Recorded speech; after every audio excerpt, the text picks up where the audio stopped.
The stagecoach pulled into Greystone just as the afternoon light turned the color of old brass, low and slanted across the rooftops, catching the dust that hung in the air like something the town had given up, trying to shake loose.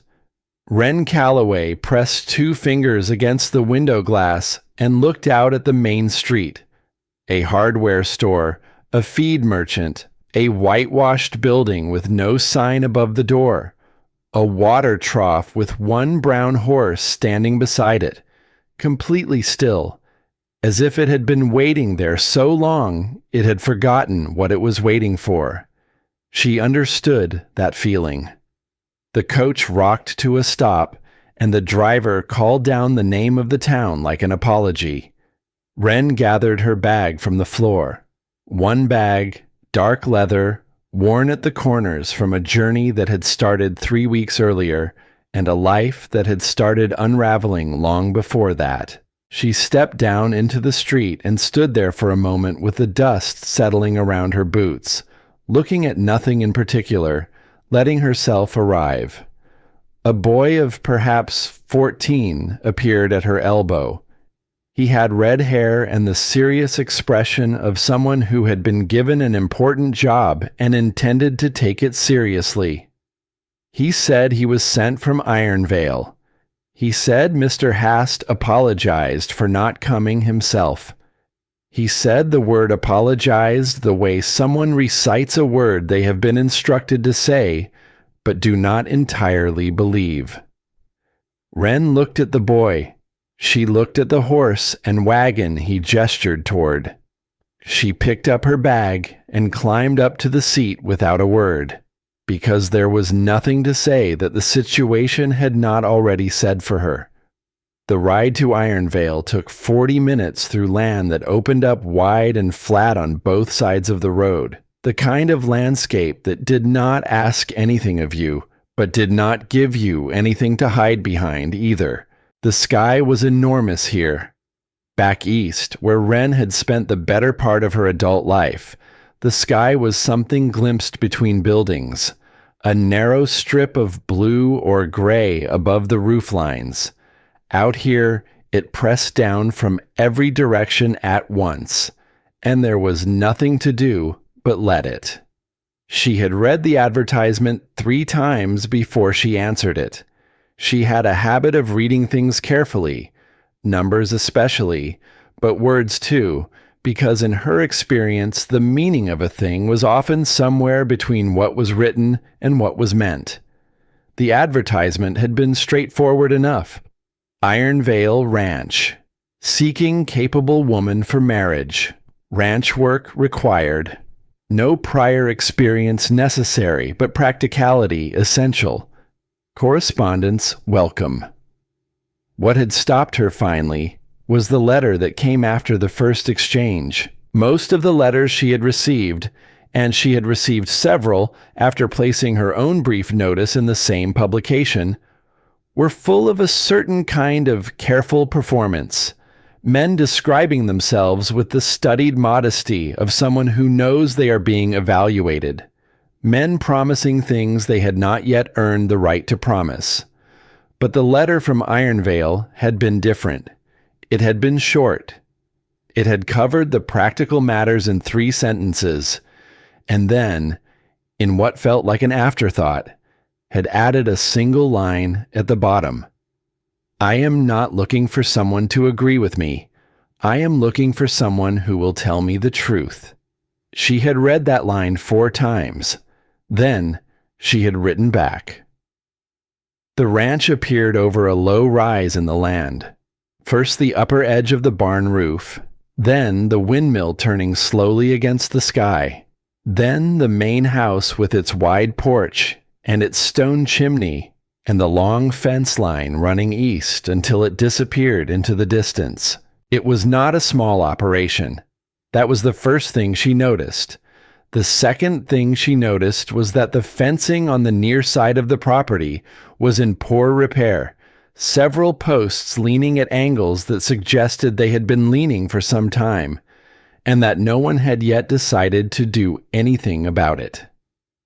The boy drove her to the front of the house, and carried her bag to the porch without being asked, which improved her opinion of him considerably. He knocked twice, received no answer, knocked again, and then looked at her with the particular expression of someone who has been placed in an uncomfortable situation through no fault of their own. He said, "To let yourself in," the boy said. He said he'd be in directly.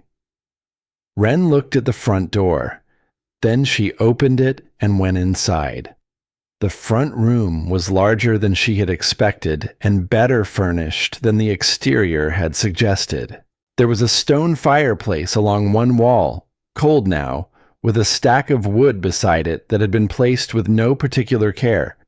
There were 2 chairs and a long settee, a braided rug worn thin at the center, a row of coat hooks by the door with 1 coat on them. Everything was clean in the way that things are clean when someone has made a deliberate effort at cleaning rather than when cleanliness comes naturally. Surfaces wiped, floor swept, but the kind of tidiness that stops short of comfort. She waited 10 minutes standing in the front room, then 15. Then she sat in one of the chairs and waited 5 more. Then she stood up again, because sitting still had never come easily to her, and because the room beyond the front parlor had its door standing open, and through that door she could see the edge of a large desk. She told herself she was only going to look. The desk was covered in papers and ledger books, the organized chaos of someone who understood their own system but had not considered that anyone else might need to navigate it. Wren stood in the doorway for a moment, then crossed the room and stood before the desk with her hands folded in front of her, looking at the papers without touching them. She did not intend to read them. She was simply standing near them in the way that a person who has spent years working with numbers stands near numbers, with a kind of unconscious attention, the way a musician might hear a melody playing in another room and find themselves cataloging the notes without meaning to. The ledger book closest to her was open to a page of accounts from the previous season: feed costs, equipment repairs, cattle sales, labor wages. Standard entries, nothing unusual in the format. Her eyes moved down the columns the way they always move down columns, quickly and without effort, checking the arithmetic the way other people check doors to make sure they were locked. She found the error on the 3rd pass. It was not dramatic. It was not the kind of thing that announced itself. It was a discrepancy of the sort that required knowing what to look for. A feed purchase recorded in a month when the pasture records indicated the herds had been moved to the northern sections, which would have required a different supplier, a different quantity, a different cost per unit. The number was not impossible. It was simply improbable, in the specific way that improbable numbers present themselves to people who have spent enough years looking at books where someone has been careless or clever, or both. Wren's jaw tightened just slightly. Her finger hovered over the page without touching it. She heard the front door open, footsteps in the front room, then the doorway filled with a man she had not yet seen but recognized in the way you recognize someone you have constructed in your imagination from a handful of letters, larger than she had pictured, which was not surprising, and quieter in his movement than she would have expected from someone his size. He stopped in the doorway when he saw her standing at his desk. He was not a young man and made no pretense of being one. His face had been shaped by weather and years into something that was not exactly handsome but was impossible to look away from. A strong jaw, lines at the corners of his eyes from squinting into too many open horizons, dark hair that needed cutting, work clothes that were clean but had not been chosen with any care for their appearance. He was looking at her the way someone looks at a thing they expected to find in one place and have discovered in another. The silence stretched. Wren did not move her hand from where it hovered above the page. "You're standing at my desk," he said. His voice was lower than she had expected, and slower, with the measured cadence of a man who had learned to say less rather than risk saying more. "I am," she said. He waited for more. She did not offer more. Another silence. "I'm Rowan Haste." "I know. I'm Wren Calloway." He crossed the room without particular urgency and stood on the other side of the desk, looking at her, and then looking at where her finger still hovered above the open ledger. Something shifted in his expression. Not anger, not surprise exactly. More like the look of someone who has been bracing for a thing so long that when it finally arrives, they feel less fear than a peculiar, exhausted resignation. "You've been reading my accounts," he said. "I haven't touched anything." "But you've been reading them." She considered the distinction and found it insufficient. "I noticed something." He said nothing. He picked up the ledger book and looked at the page she had been looking at. His face gave very little away. She would come to learn that about him, the way his face kept its own counsel. But his hands, she noticed, tightened slightly on the spine of the book. "What did you notice?" he asked, and his voice was still even, still measured, but there was something underneath it now, something braced. "That entry," she said, and indicated the line without touching it. "The feed purchase. The quantity and the cost are consistent with your main supplier, but the date is wrong. If your herds were in the northern section that month, and I'm inferring that from the grazing rotation on the page before, you wouldn't have been purchasing from that supplier. The transport alone makes it impractical." Rowan Haste looked at her for a long moment. He looked at the page. He looked back at her. His expression was doing something complicated that she could not entirely read. "You got all that from standing at my desk for 15 minutes, he said. 10, she said. "I was in the front room for the first 5. Something crossed his face then that might, in different circumstances, have been the beginning of a smile. It lasted less than a second and left no evidence behind. He closed the ledger. He set it back on the desk with a deliberateness that suggested he was using the action to give himself a moment to think. Then he looked at her again, and this time there was something different in the look. Not the measuring assessment of the first moment, not the guardedness that had followed, but something that sat underneath both of those things. Something she could not name yet, but would think about later in the small room he assigned her, lying awake with the wind moving across the plains outside, turning the sound of his voice over in her mind. "Your room is the last one on the right," he said. "There's a key on the bureau. Supper's at 7. He picked up the ledger book and walked out of the room. Wren stood at the desk for another moment, looking at the space where he had been.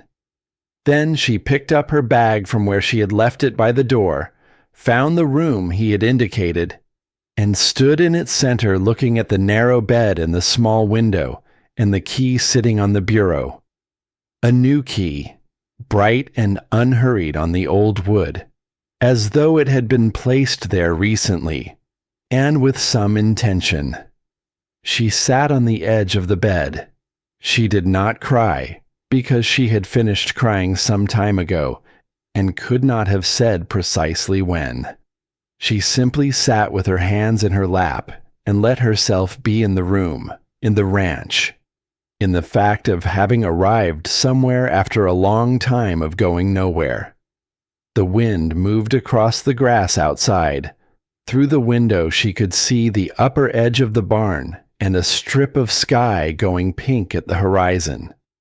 Somewhere in the distance, a horse made a sound, and another answered it. She opened her bag, took out a small leather notebook, and wrote 4 words: the feed entry, September. Then she closed the notebook and put it away and went to wash her face before supper. Doyle Marsh was already at the table when she came down. She understood, in the first 30 seconds of meeting him, why he had been easy to trust. He had the particular quality of a person who has spent years making other people comfortable. An easiness in the way he moved, a warmth in his greeting that asked nothing of you but made you feel, briefly, that you had been offered something valuable.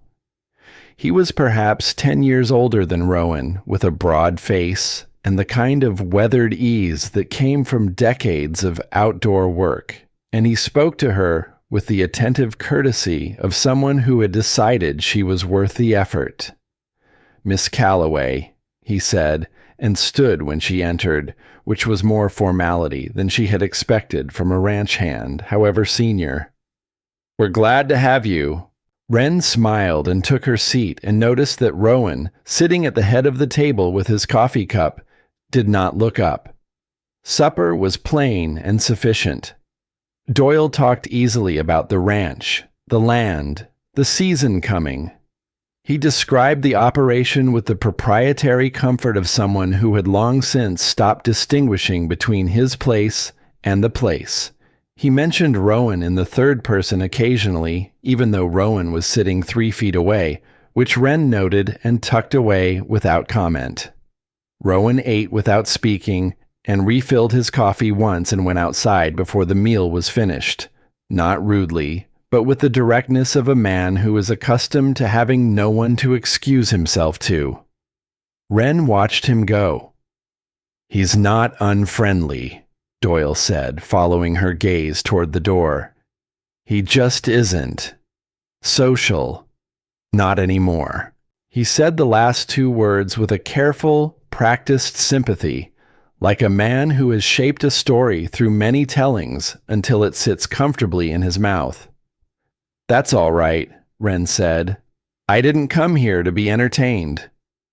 Doyle smiled. It was a very good smile. "No, I don't suppose you did. What did you come here for, if you don't mind my asking?" Wren looked at him across the table. "To work," she said simply. Later, she would think about that smile, the way it reached his eyes, and then, just for a fraction of a second after she said that word, work, something shifted behind it. Not much. Barely a flicker. The kind of thing you would miss if you were not in the habit of watching carefully. She was in the habit of watching carefully. She lay awake that night listening to the ranch settle around her, the creak of old wood, the movement of horses in the distant barn, the wind that did not stop out here, only changed direction. And she thought about the ledger entry and the new key on the bureau and the way Rowan Hast had said, "You got all that from standing at my desk for 15 minutes, with something underneath the words that was not quite accusation and not quite relief. She thought about the letter he had written. "I am not looking for someone to agree with me. I am looking for someone who will tell me the truth." She thought about what she had told herself on the first night in every new place for the past 2 years. Only work. Don't dig. Don't look too closely. Lay low and survive. She had said those words to herself in 3 different towns, in 4 different positions, and she had kept the promise for varying lengths of time before something in her simply refused to pretend she had not seen what she had seen. She opened her notebook in the dark, by feel, and found the page with the 4 words she had written earlier. Then she turned to a fresh page and wrote a new sentence, slowly, in the dark, by memory. The question is not whether the entry is wrong. The question is how many others there are. She closed the notebook. She lay back against the pillow and looked at the ceiling and listened to the wind. Outside, far across the dark pasture, a light was moving. The small, steady light of a lantern carried by someone walking the fence line long after everyone else had gone to sleep. She watched it through the window for a while, back and forth along the near fence, patient and unhurried, a man who checked things at night because the days had not given him enough room to trust them. She watched the lantern until her eyes grew heavy. By the time it went still, she was nearly asleep, and she carried it with her into the dark. That small, slow light moving back and forth across the edge of things, too stubborn to go out. The first week at Iron Vale passed the way first weeks tend to pass in a new place, slowly at the edges, where everything is unfamiliar and requires deliberate attention, and quickly at the center, where the work takes over and time stops being something you observe and becomes something you move through without noticing. Wren rose before the household each morning, not because she had been asked to and not to make a point of it, but because sleep had always come uneasily to her, and the hours before dawn were the ones she had learned to use rather than waste lying in the dark turning things over. She built the kitchen fire, put coffee on, and used the quiet to go over her notes from the day before. Small observations written in the cramped, precise hand she had developed over years of recording things that mattered. The ledger entry bothered her. Not loudly, not in a way that made her act impulsively, but the way a stone in a boot bothers, constantly, unavoidably, requiring acknowledgement even when you have decided to keep walking. She did not touch the accounts again that first week. She had learned, at some cost, the difference between noticing a thing and doing something about it. And she had learned further that doing something about it too quickly was often indistinguishable from doing nothing at all. So she watched instead. She learned the rhythm of the ranch, who went where and when, what got counted, and what got left to approximation, which doors were left open, and which ones stayed closed. Doyle Marsh was always in motion. That was the first thing she understood about him.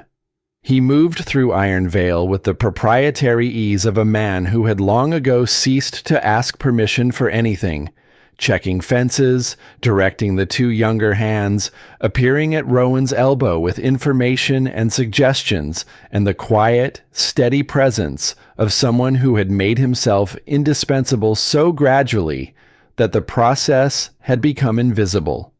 He was not unkind to Wren. He was attentive in the particular way of a man who has decided that attentiveness is the most efficient form of management. He answered her questions readily, offered information before she asked for it, and maintained at all times the warm, unhurried manner of someone who had nothing to hide, and found her curiosity entirely reasonable. It was the readiness that she noticed, the way his answers arrived without hesitation, already shaped, as though they had been prepared in advance. Most people, when asked about the details of their work, took a moment to retrieve the information. A small pause, a glance upward, the minor friction of memory. Doyle never paused. His answers were smooth in the way that rehearsed things are smooth, and Wren cataloged this without expression and without conclusion, because a smooth answer was not evidence of anything except practice, and practice could mean many things. Rowan, by contrast, was difficult to find. He was on the ranch constantly. She would catch sight of him crossing the yard, or see the shape of him against the skyline on the far side of the pasture, or hear the particular sound of his boots on the porch boards in the early morning before she came down. But he was not available in the way that Doyle was available. He did not seek out conversation. He did not offer himself up for observation. He moved through his own property with a quality of withholding that was not unfriendliness so much as a long habit of privacy, the manner of a man who had spent enough years alone that solitude had become structural rather than chosen. On the fourth morning, he left coffee on the kitchen table before she came downstairs. No note, no indication that it had been intentional, just the cup, set at the place where she had been sitting, still warm when she found it. She stood looking at it for a moment. Then she sat down and drank it and did not mention it, because she understood, in the way she had learned to understand the things he did not say, that mentioning it would make it into something he had not intended it to be. On the fifth day, one of the horses came up lame. She heard about it from the younger of the two hands, a tall boy named Prairie, who had taken to reporting the day's developments to her in the morning with the earnest thoroughness of someone who has identified a sympathetic audience. He said the mare had been favoring her left foreleg since the previous evening, and that Mr. Hast had looked at it and said it would sort itself, and that Doyle had agreed, and that the horse was still in the small paddock off the main barn, standing with her weight shifted to the right and her ears flat. Wren finished her coffee. Then she went to the paddock. The mare was a dark bay with a white mark on her nose, perhaps 12 years old, and she was doing exactly what Prairie had described, standing with her left foreleg advanced slightly, the hoof barely touching the ground, her whole body arranged around the effort of not bearing weight.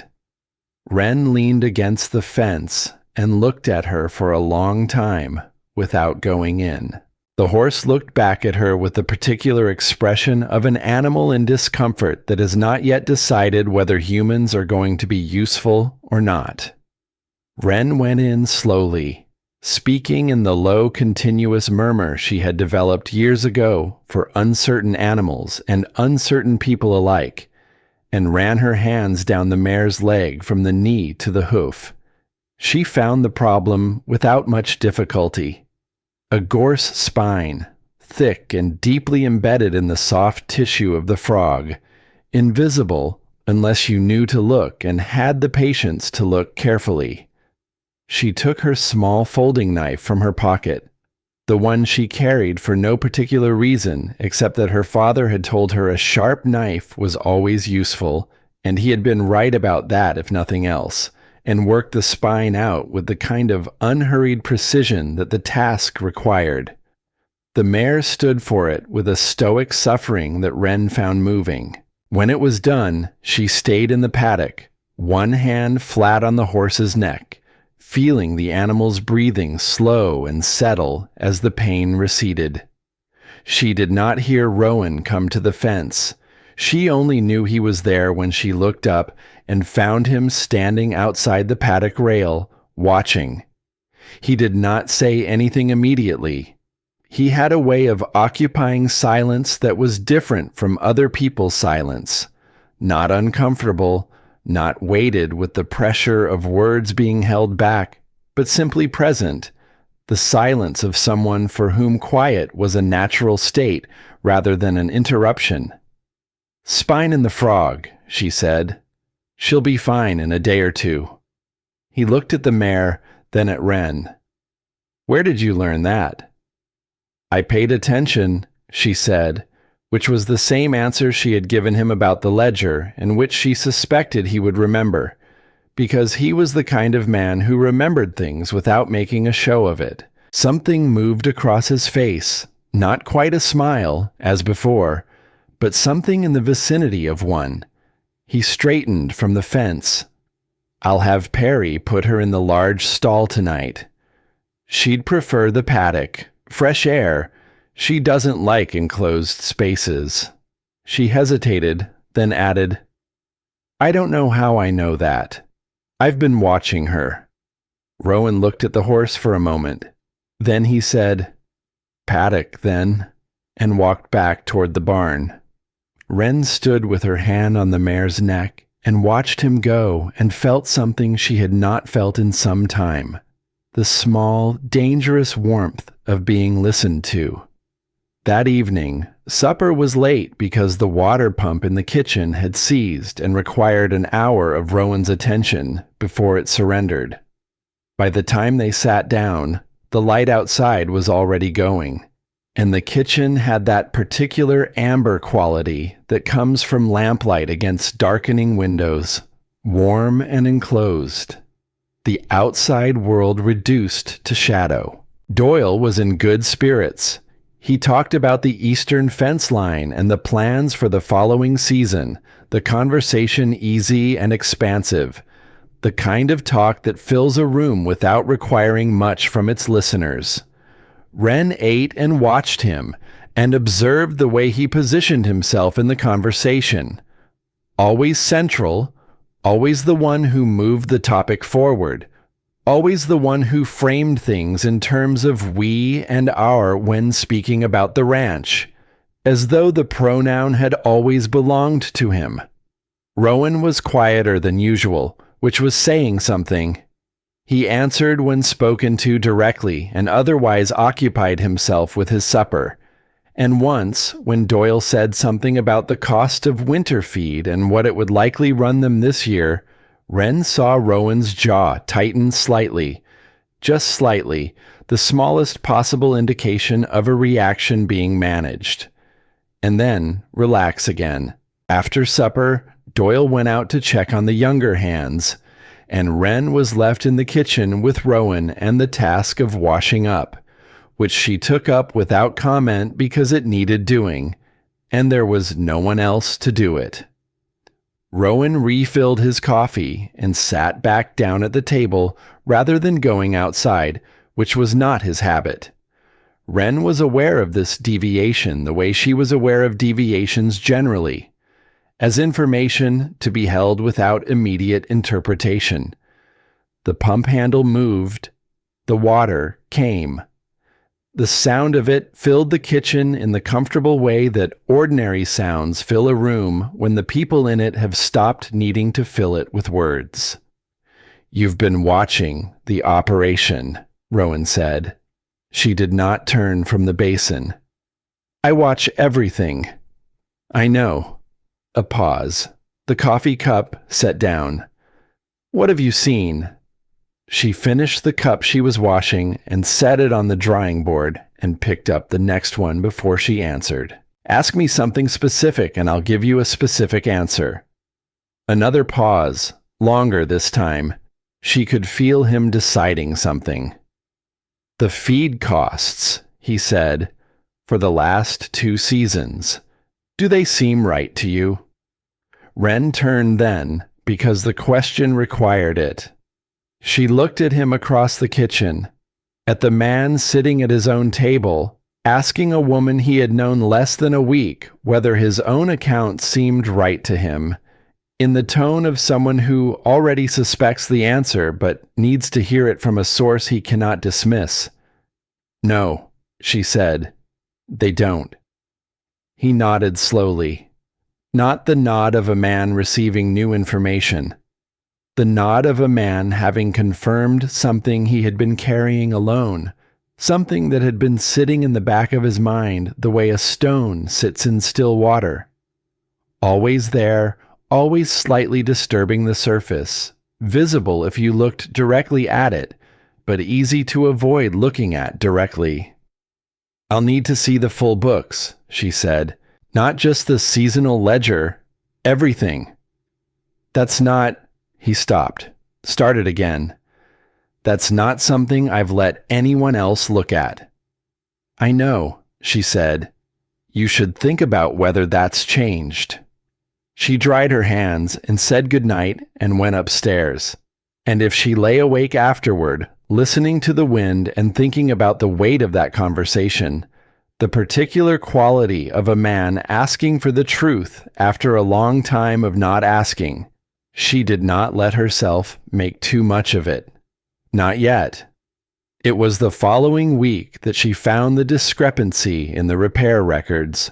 Rowan had left the full account books on his desk without comment one morning, simply placed them there and gone out to work, the way he did things, without ceremony or explanation. Wren sat down and went through them page by page, the way she had always gone through books when she was looking for something she could not yet name. Slowly, systematically, with the particular quality of attention that had nothing to do with suspicion and everything to do with the simple inability to pass over something that did not quite add up. The repair entry for the northern outbuilding was easy to find once she was looking at the full record. It had been there in the seasonal ledger she had seen on the first day, but here, in the larger context of the operating accounts, its shape became clearer.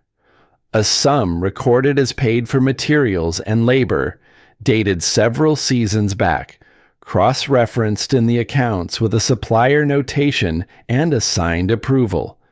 The signature was Doyle Marsh's. Wren sat with that for a moment. Then she put her coat on and walked out to the northern section of the property. The outbuilding stood at the far edge of the near pasture, a low structure of weathered wood that had not been repaired recently. She could see it from 20 feet away. The roof on the eastern side had been patched, badly, with materials that did not match the original structure in the manner of a quick fix applied to prevent something from getting worse rather than a proper restoration. The western wall had a section of boards that had gone soft with moisture damage. The door frame had shifted on its foundation in the way that door frames shift when the ground beneath them moves, and no one has attended to it. She walked around the building once. Then she took out her notebook and wrote down what she saw, including the approximate age of the existing repairs based on the weathering of the materials, which was not the kind of knowledge that came from books, but from years of paying attention to the way time worked on things. The repairs she was looking at had been done, at a rough estimate, no more than 2 seasons ago. Minimal work. The kind of patching you do yourself in an afternoon with materials already on hand. The entry in the account books recorded a payment more than 4 times what that patching could possibly have cost, paid to an outside supplier for a comprehensive restoration. Wren stood in front of the building for a long moment with the notebook in her hand and the late afternoon light slanting across the grass and a cold, familiar feeling settling into her chest. Not panic, not even anger, but the particular quality of recognition that comes when something you half suspected becomes something you know. She had been here before, not at this ranch, not with these numbers, but in this same position, standing in front of evidence that asked something of her she was not sure she had left in her.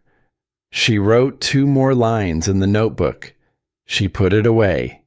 She walked back to the house. Doyle was in the yard when she crossed it, talking to Prairie about something in the easy, authoritative manner that was his constant register. He glanced at her as she passed and smiled. It was the same smile as always, warm and attentive and entirely composed. "Admiring the property?" he asked. "Getting my bearings," she said, and kept walking. That evening she did not come down to supper.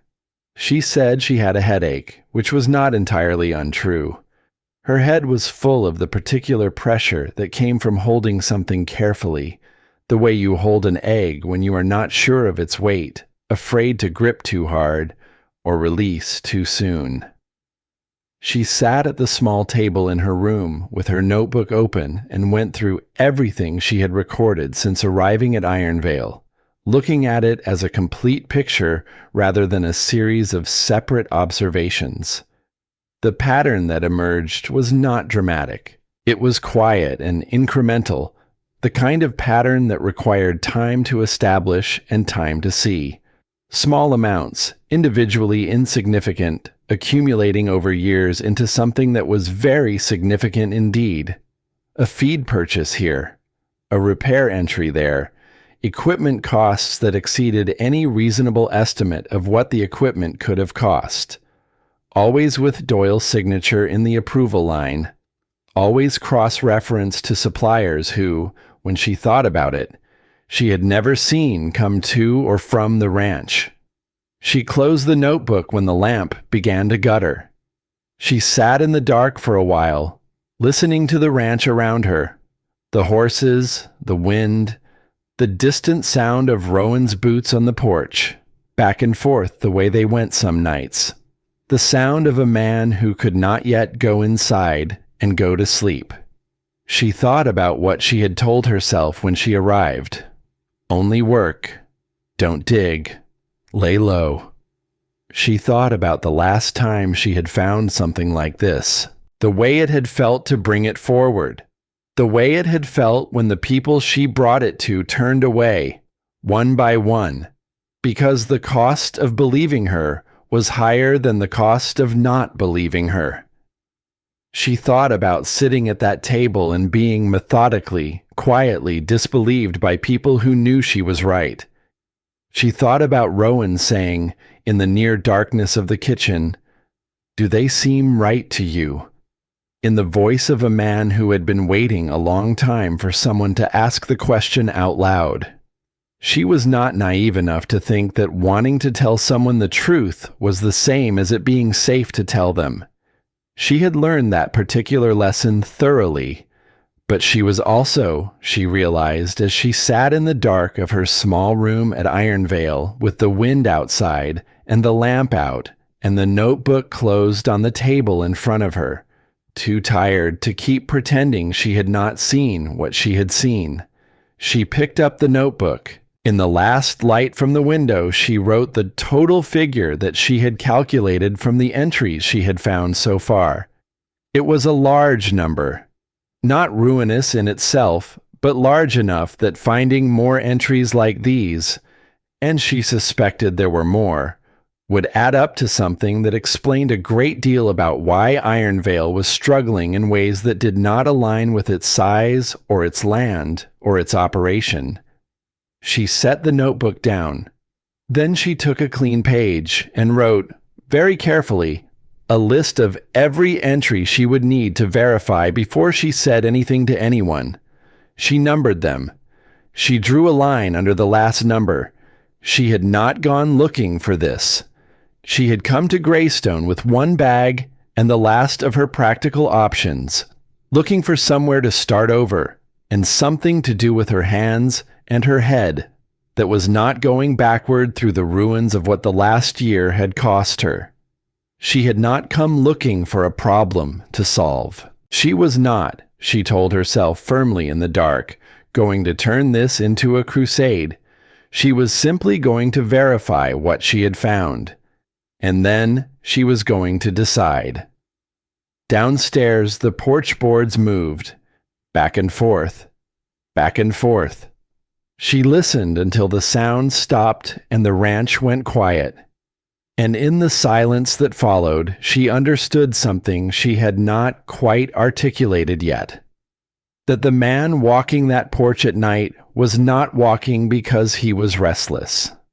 He was walking because there was something he had not yet found a way to put down, and until he could put it down, he could not stop moving. She knew that feeling too.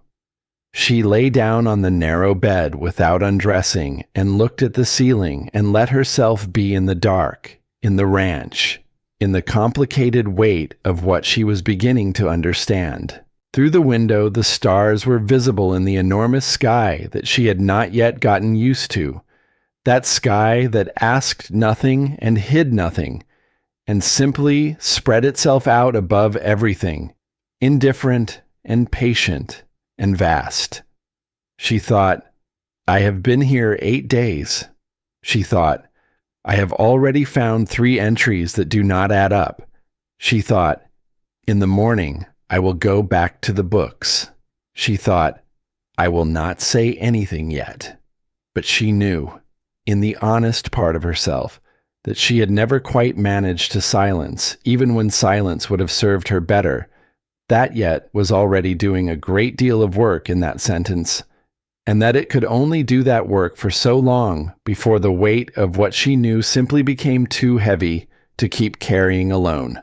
Outside, the wind moved across the grass in long, slow waves, and the stars held still in the dark sky above Ironvale. And somewhere in the far pasture, the dark bay mare stood in the open paddock, her weight distributed evenly on all four legs at last, her ears relaxed, breathing quietly into the night air. The old storage building at the back of the property had not been opened in some time. Wren could tell by the way the door resisted, not locked, just swollen in its frame from seasons of rain and neglect, the wood having expanded into the space it occupied with the slow, indifferent persistence of things left too long without attention.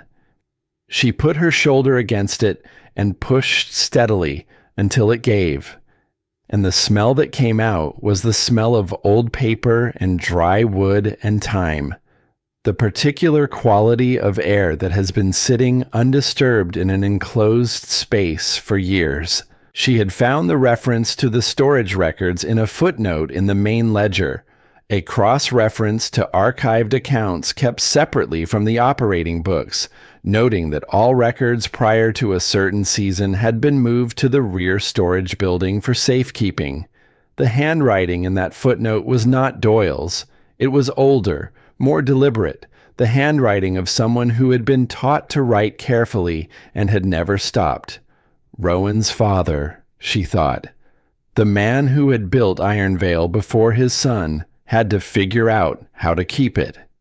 Inside, the building was larger than it appeared from the outside.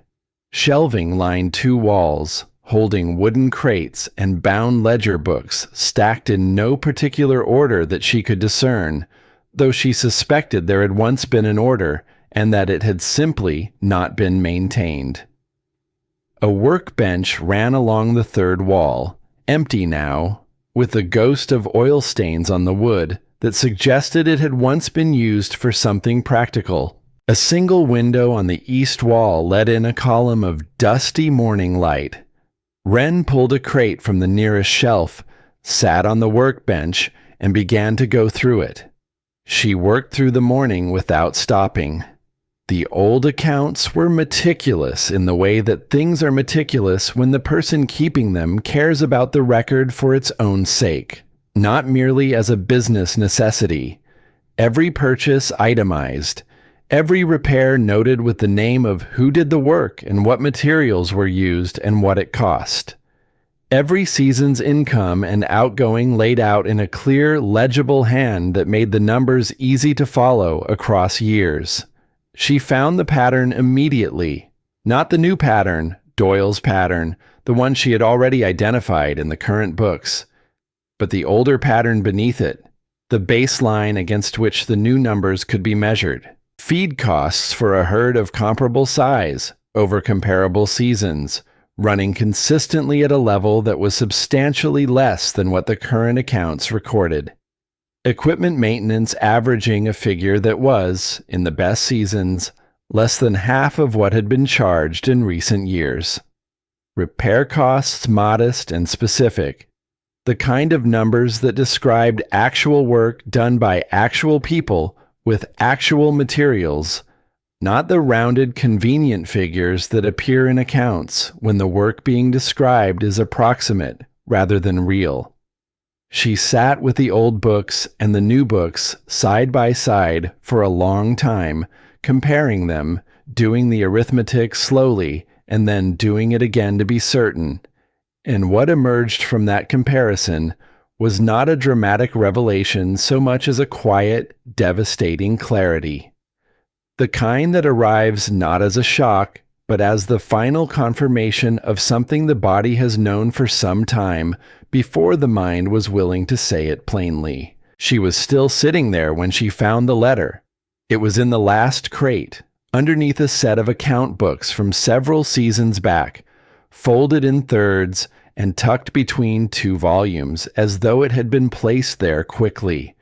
By someone who wanted to put it somewhere it would not be easily found, but did not want to destroy it. The paper was good quality, the kind used for correspondence, and the handwriting on the outside, simply Father, was Rowan's. She recognized it from the notes he left on the desk, the abbreviated spare script of a man who wrote only what was necessary. She held it for a moment. She had not been looking for this. She had come to the storage building for the accounts, and the accounts were what she had come to find. And this was something else entirely. Something that did not belong to her and had not been offered to her. She started to put it back. Then she stopped because the letter was not sealed. The fold had loosened with age, and the single sheet was visible without opening it, the first line readable without any effort to read it. And the first line was enough. I have made everything worse, and I do not know how to come back from it. She put the letter back without reading further. She placed it exactly where she had found it, between the same two volumes, in the same fold. Then she sat with her hands flat on her knees and looked at the rectangle of morning light from the small window, and stayed very still for a while. She had come to Ironvale knowing nothing about Rowan Hast, except what 8 letters had told her, and what 10 days of careful observation had added. She knew he was a man who had stopped trusting his own judgment. She knew he was a man who walked the porch at night when something would not leave him alone.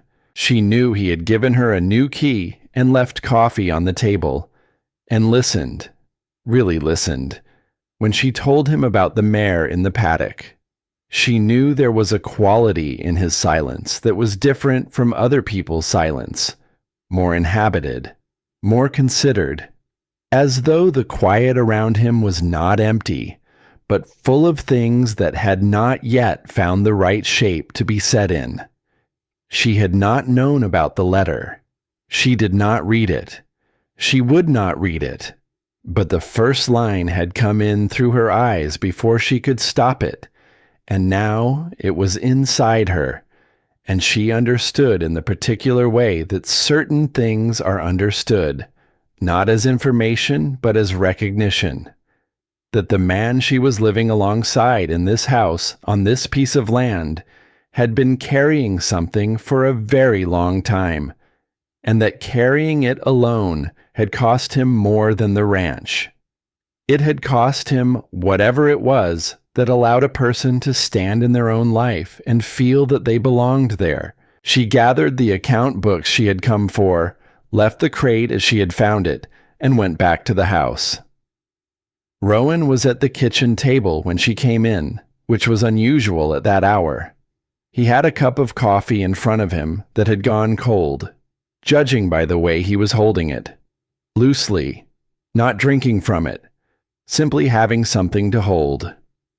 He looked up when she came in, and she saw on his face the expression she was beginning to associate with him specifically, the look of a man who has been sitting alone with something and is both relieved and wary at the arrival of another person.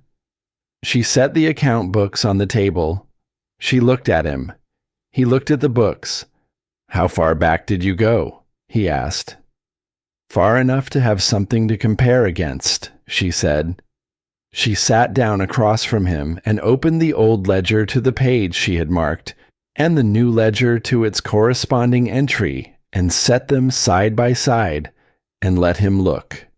She did not explain. She had found, in her working life, that explanation was often less useful than simply showing that numbers laid side by side said something that words around them could actually obscure. He looked for a long time. His face was doing the complicated thing again, the internal management of a reaction being processed carefully before it was allowed to surface. His hand, resting on the table beside the ledger, was very still. "How much?" he said finally. Not a question, quite. more the beginning of a sentence he already knew the end of but needed to say out loud. She told him the figure she had calculated.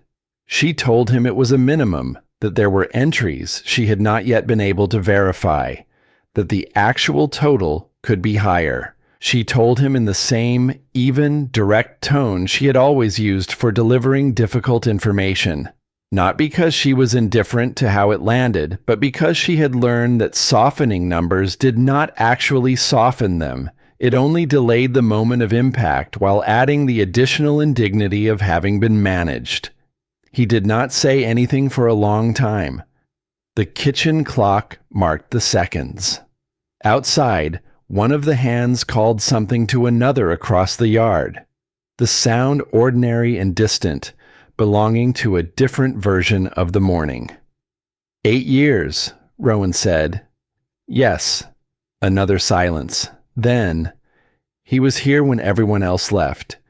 His voice was not angry. It was something worse than angry. It was the voice of a man trying to hold something together that was already broken. After my father, after the losses, after... He stopped. The hand on the table closed slowly into a fist, then opened again. He stayed. Wren did not fill the silence. She had learned to trust silence, to let it do the work it was suited for, to resist the impulse to patch it over with words that would only get in the way. That doesn't change the numbers, she said at last, quietly. No. He looked at the ledgers. No, it doesn't. He stood up and went outside, and Wren sat at the table with the 2 sets of books open in front of her and listened to his footsteps cross the porch and go down into the yard and continue across the ground until they were too distant to hear. She closed both ledgers. She made herself a cup of coffee. She stood at the window and looked out at the land, the wide, flat expanse of it going all the way to the sky. And she thought about the difference between knowing something and having to act on what you know, the distance between those two things, and how sometimes that distance is the hardest ground a person has to cover. The storm came in that evening without much warning, or rather with the kind of warning that required knowing how to read the sky, which Wren was still learning. She had noticed the clouds building to the west through the afternoon, but had not understood their significance until Prairie knocked on the back door and said they needed to get the equipment under cover. And then everything moved quickly in the purposeful, practiced way of people responding to a familiar emergency. By the time the rain came, the yard was clear and the animals were in, and the loose materials had been secured. Wren had spent the last hour before the storm working alongside Prairie to move stacked lumber under the barn overhang, and she came inside with her hair wet and her coat thoroughly soaked and the kind of physical tiredness that sits differently in the body than the mental kind, more honest somehow, more straightforward in what it asks for. Rowan was already in the kitchen. The lamp was lit on the table, and he had put a pot of something on the stove, not elaborate, just practical, the kind of cooking a man does when cooking is a necessity rather than a pleasure. He looked at her when she came in, taking in the state of her, and went to the hook by the door and took down a wool blanket that had been hanging there long enough to have become part of the furniture. He held it out without comment. She took it without comment. She sat at the table and wrapped it around her shoulders and watched him go back to the stove. And there was something in the ordinariness of that exchange that settled in her chest in a way she did not try to name.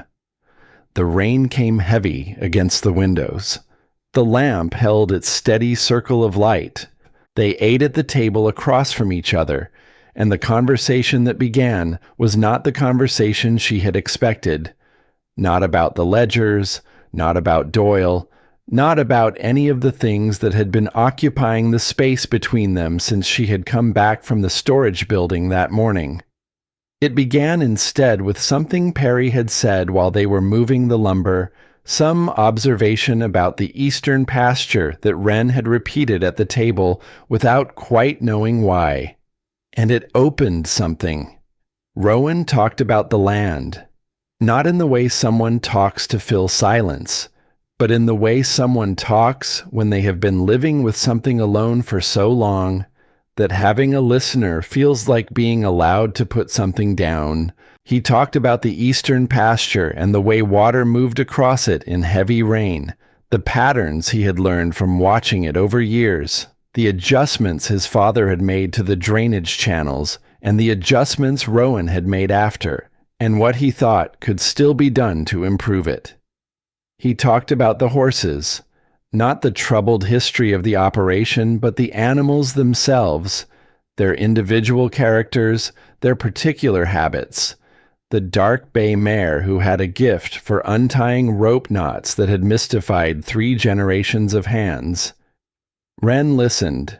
She asked questions when she had them, the kind of specific questions that come from genuine interest rather than the performance of it, and he answered them with an increasing ease that she watched arrive in him without remarking on it, the way you watch a tense animal settle, carefully, without sudden movements, grateful for the process. At some point, the conversation shifted. She could not have said exactly when. It shifted the way the light shifts at the end of an afternoon, gradually enough that you cannot identify the moment of change, only the difference between how things looked before and how they look now.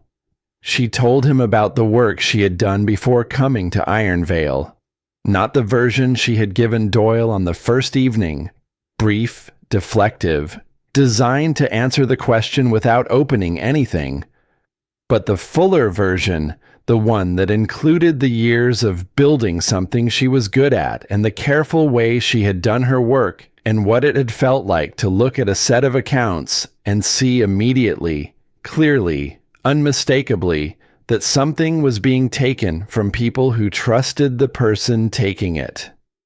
She told him about the 6 months of silence. She told it the way she had told no one, with the full weight of it, without the softening she usually applied. She had stayed quiet for 6 months because she had understood, with a clarity that still shamed her, that the people who needed to act on what she knew would have to choose between doing the right thing and protecting what they had built, and she had not been certain then that they would choose correctly. So she had waited. She had told herself she was gathering more evidence, building a more complete case, ensuring she could not be dismissed. But the truth, the honest truth that she had been sitting with ever since, was simpler and less flattering. She had been afraid. "And when you finally said something," Rowan said. He did not finish the sentence. He did not need to. "They thanked me for my service," she said, and showed me the door. The rain was steady against the glass. The lamp burned between them. "You were right," he said. "Yes. And it didn't matter." She looked at him. "It mattered to me. Eventually. Once I stopped being angry enough to think clearly about it." She paused. "I knew the thing I knew. I said it out loud. That was mine, regardless of what they did with it." Rowan was quiet for a long time. His hands were wrapped around his coffee cup, and he was looking at the table, at the middle distance between himself and the surface of it, the particular focus of someone looking inward. "I had a partner once," he said. "Not here. Before Ironvale. A business arrangement, livestock trading, 2 seasons. He knew the market better than I did, and I knew the animals, and it worked well for a while." A pause. "He was also moving money through the accounts that wasn't his to move. I found out. I went to the men we were trading with and told them, I thought... He stopped. I thought it was obvious. What needed to happen? What happened instead? He had been doing business with those men for 15 years. I had been doing business with them for 2. They took his word over mine, settled it between themselves quietly, and the arrangement ended. He lifted his coffee cup and set it back down without drinking. I lost the capital I had put in. I went back to my father's ranch and I tried to start over, and I made decisions about how to finance it that I did not think through carefully enough because I was angry and embarrassed, and I wanted to move forward faster than the situation allowed. A longer pause. My father died before I finished paying for those decisions, and I have been trying to write the books ever since. Wren did not say anything.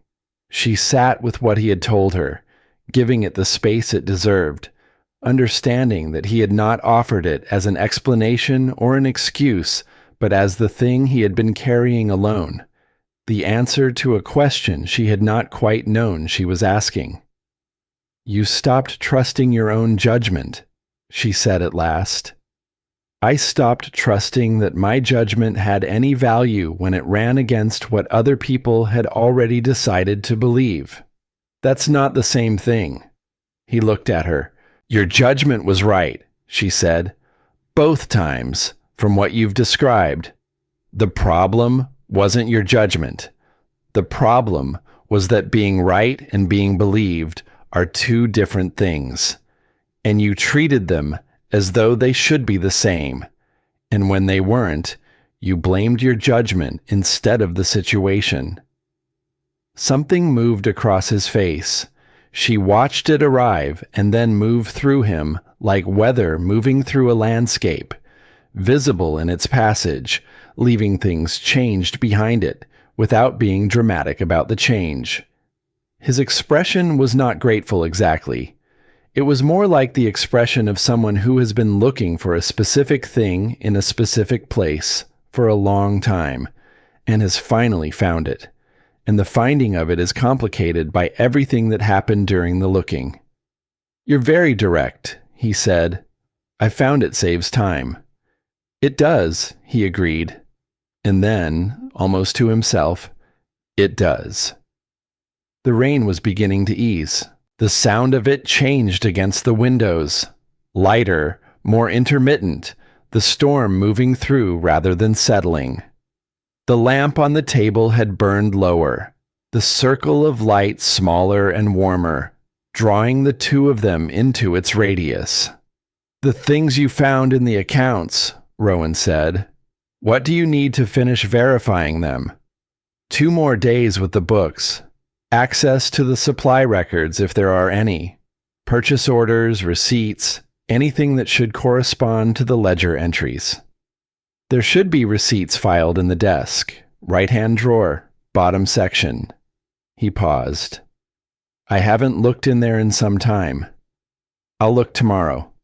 He nodded. Then, after a moment, "Wren." It was the first time he had used her given name without the formal address preceding it, and she noticed it the way she noticed everything, quietly, completely, without allowing the noticing to show on her face. "Why are you doing this?" She considered the question. It deserved a real answer. "Because you asked me for the truth when you wrote that letter," she said. "Not to be agreed with. Not to be made comfortable, the truth. And I've spent too long in situations where the truth was the thing nobody actually wanted, and I am..." She stopped, started again more carefully. "I am very tired of pretending I don't see what I see." He held her gaze for a moment that was long enough to be significant and short enough to be still proper, and then he looked down at the table. And she looked at the lamp, and the rain tapped lightly against the window glass, and the storm continued its slow departure across the land. The following morning, Wren was at the desk before dawn, with the right-hand drawer open and the receipts file on the table in front of her. The receipts were there, exactly as Rowan had said, bundled by season, tied with brown string, organized with the same careful hand she recognized from the old ledgers in the storage building. His father's system, she thought, maintained by habit or respect long after the habit had stopped being checked against anything. She untied the first bundle and began to match receipts against ledger entries. The northern outbuilding repair entry had no corresponding receipt. She worked through the entire bundle for that season twice to be certain, then put it aside. The feed purchase entry that had first caught her attention matched a receipt that, when she looked at it carefully, bore a supplier name she had seen on 2 other entries. But the quantities recorded on the receipt did not match the quantities recorded in the ledger. The receipt was for less. The ledger recorded more. The difference was not trivial. She worked steadily through the morning, making notes, cross-referencing, building the record of what matched and what did not, and what was missing entirely. The picture that assembled itself was unhurried and thorough, and by the time the household began to stir around her, she had enough to be certain.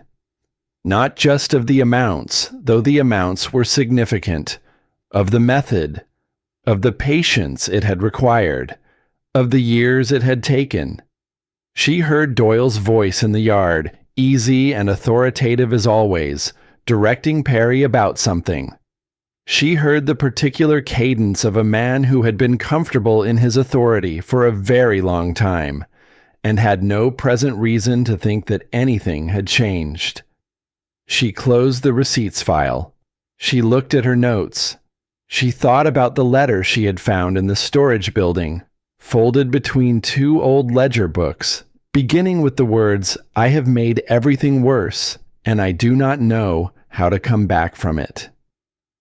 She thought about a man writing those words to a father who may or may not have still been alive to read them.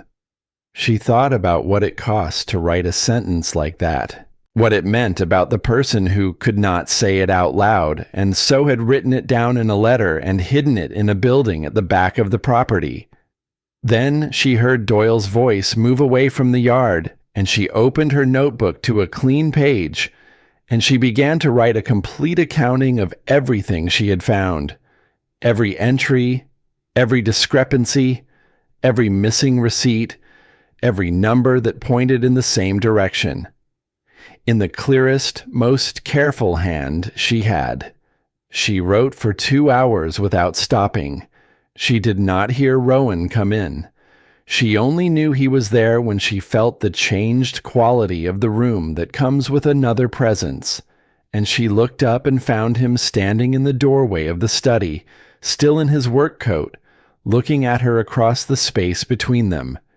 She held his gaze. "I need to show you something," she said. He came into the room, and she turned the notebook toward him, and he stood beside the desk and read what she had written. And she watched his face while he read it.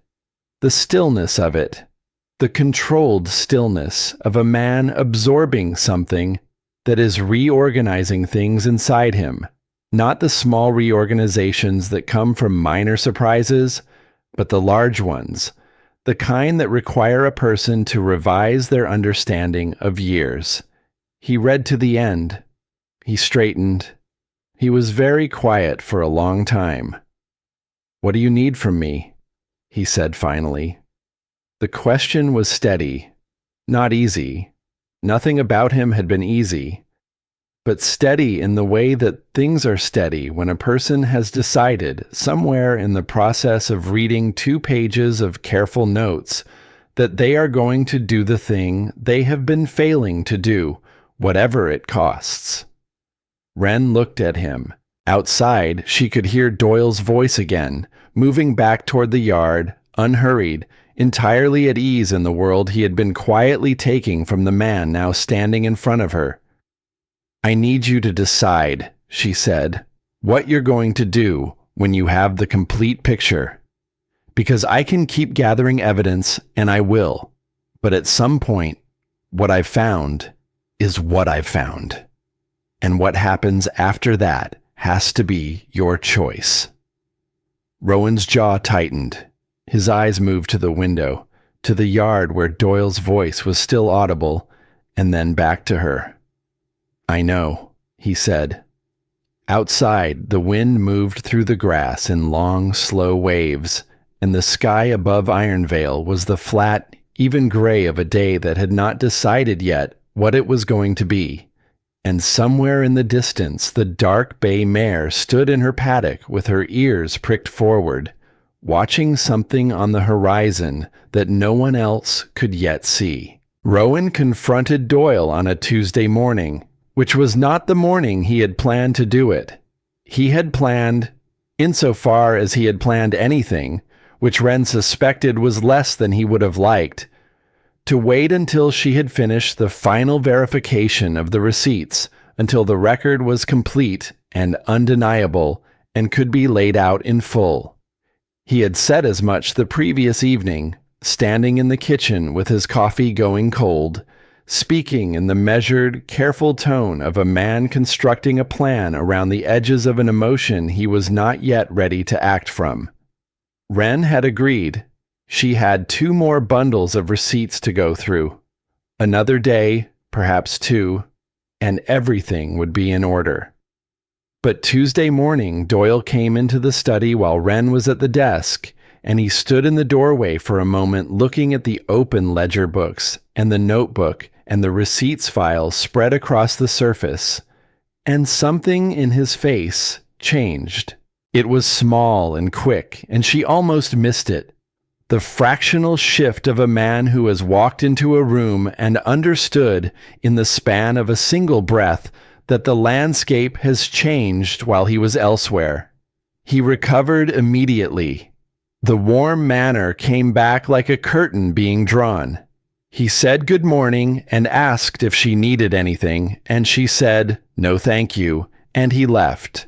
And Wren sat at the desk for 5 seconds after he was gone before she stood up and went to find Rowan. She did not find him in time.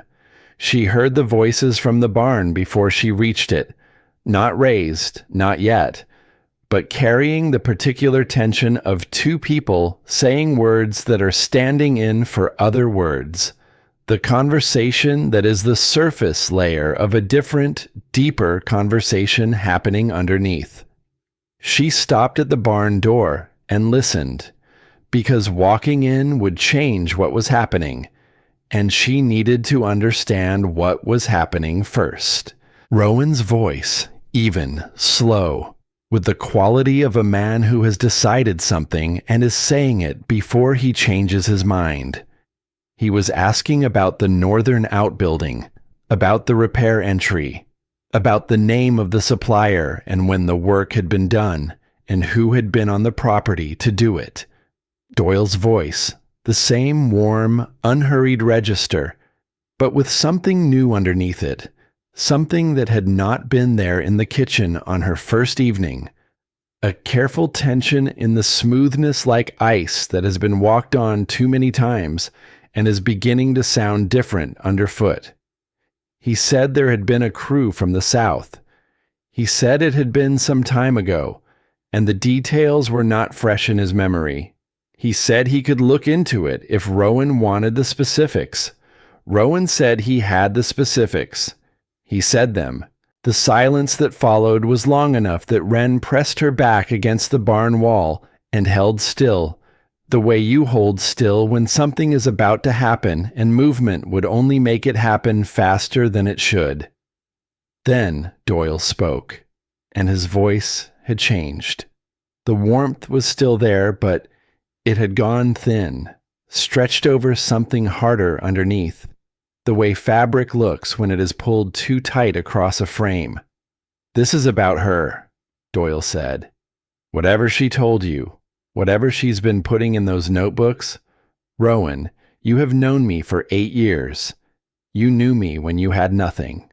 I stayed. I know you stayed. Rowan's voice had not risen. If anything, it had gotten quieter, which Wren had come to understand was where his voice went when the thing he was feeling was largest. I've been thinking about that, about what it means that you stayed when everyone else went, what it made me, what it made us. It made us what we are. It kept this ranch. It kept you, Rowan said. The quiet in his voice was absolute now, the quiet of something that has been decided and does not need volume to make itself clear. In a position where no one was watching, where I trusted everything you told me, because trusting you was easier than trusting myself. Another silence, this one different, the silence of something being acknowledged that cannot be taken back once it is acknowledged. Wren stepped into the barn. Both men turned. Doyle's eyes went to her, and in them she saw, briefly, the thing that had been behind the smoothness all along. Not malice, exactly, not the hot anger of a man caught in wrongdoing, but something colder and more pragmatic. The calculation of a man who has managed situations for a long time and is now managing this one. "Miss Calloway," he said, and the warmth was still in the address, still present as a form even after the form had been emptied of its content. "I think this is a conversation between Rowan and me." "It was," she said, "until you made it about me." He looked at her for a moment. Then he looked at Rowan, and something shifted in his approach. She could see it. The subtle reorientation of a man who has assessed his position and decided on a different angle. "Rowan." His voice dropped into a register she had not heard from him before. Lower, more direct. The register of a man speaking to another man from a shared history, attempting to invoke something that the presence of a third party could not quite reach. "Whatever is in those books, whatever she thinks she's found, you know what this place was before I was here. You know what you were. One season from losing everything, no labor, no systems, no one who understood the operation. I built what this place runs on. The books are complicated because the situation was complicated, and if there are entries that look wrong to someone who doesn't know the history, that doesn't mean—" "The receipts don't match," Wren said. Doyle stopped. "It's not an interpretation," she said. "It's not a question of knowing the history or understanding the operation. The receipts on file record different quantities and different amounts than what was entered in the ledger. That's not complicated. That's a number that doesn't match another number, and the difference between them went somewhere." Doyle's face was very still. The warmth had left it entirely now, and what remained was something older and more controlled. The face of a man who had been managing things for so long that management had become his default relationship with every situation he encountered. "You should be careful," he said, "about making claims you can't support." "She can support them." Both of them turned to Rowan. He was standing in the center of the barn with his arms at his sides, and his expression was the most open Wren had seen it, which paradoxically meant it was showing less rather than more. Stripped down to something essential, something that had been arrived at through difficulty and was not going to be moved by whatever Doyle said next. "I've looked at the receipts," Rowan said. "I looked at them last night. She showed me where to look, and I looked myself." A pause. "I should have looked years ago. That's on me, but I'm looking now." Something passed through Doyle's expression. Not shame. She did not think shame was in his register, or if it was, he had learned long ago to move it quickly, through and out. What passed through was something more practical than shame, the recognition of a position that could not be held.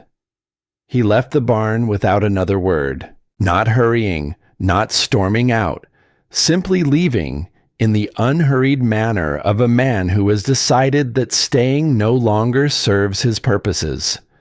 His footsteps crossed the yard. The house door opened and closed. Wren and Rowan stood in the barn with the sound of it settling around them. The dark bay mare put her head over the stall door and looked at them both with the patient curiosity of an animal that has witnessed human complication before and found it less interesting than hay. "He'll leave," Wren said. "Yes. He may try to cause trouble before he does." "I know." Rowan looked at her. "Are you all right?" The question surprised her, which she suspected showed on her face, because she had not yet learned to fully conceal things from him the way she had learned to conceal them from most people. "I'm fine. You're the one who—" "I know what I am," he said, not harshly. "I'm asking about you." She held the question for a moment. "I've been in this position before," she said finally, knowing something and saying it out loud in a room where not everyone wants it said. "I know how to be in that position." "That's not the same as being all right." She looked at him. He looked back at her with the patient, unhurried attention that was one of the things she had come to recognize as specifically his. The quality of a man who was not waiting for her to finish so he could respond, but was simply present with what she was saying, taking it in without deciding in advance what shape it should be. "No," she said, "it's not." He nodded once, and they stood there in the barn with the morning around them and the mare watching from her stall, and it was enough. Doyle moved his things out of the bunkhouse that afternoon. He did it quietly and efficiently, which was how he did everything, and he spoke to Prairie briefly before he left. Wren saw them from the kitchen window, Doyle's hand on the younger man's shoulder, the gesture of someone consolidating relationships on his way out of a situation. She watched Perry's face while Doyle spoke. Perry was young enough to be confused and old enough to know he was being told a version of a story. By the time the sun was at its lowest, Doyle was gone. His horse and his bags and the particular quality of ease he carried into every room. All of it gone, the ranch settling into a different shape around his absence. The way a room settles when a piece of furniture that has been there a long time is removed and the space that remains is both emptier and somehow larger. Wren was at the desk when Perry knocked on the study door frame. He stood there looking at the floor, his hat in his hands, doing the thing young men do when they have decided to say something difficult and have not yet found the way into it. She waited because rushing him would not help. "He said," Perry began and stopped. Tried again. "He said you've been going through the books trying to find something wrong. He said you came here to take the ranch."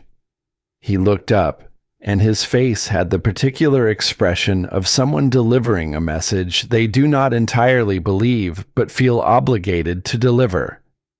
"Is that true?" Wren set down her pen.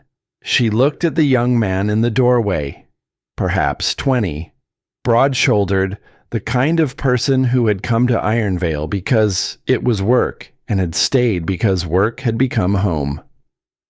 "What do you think?" she said. Perry's brow furrowed.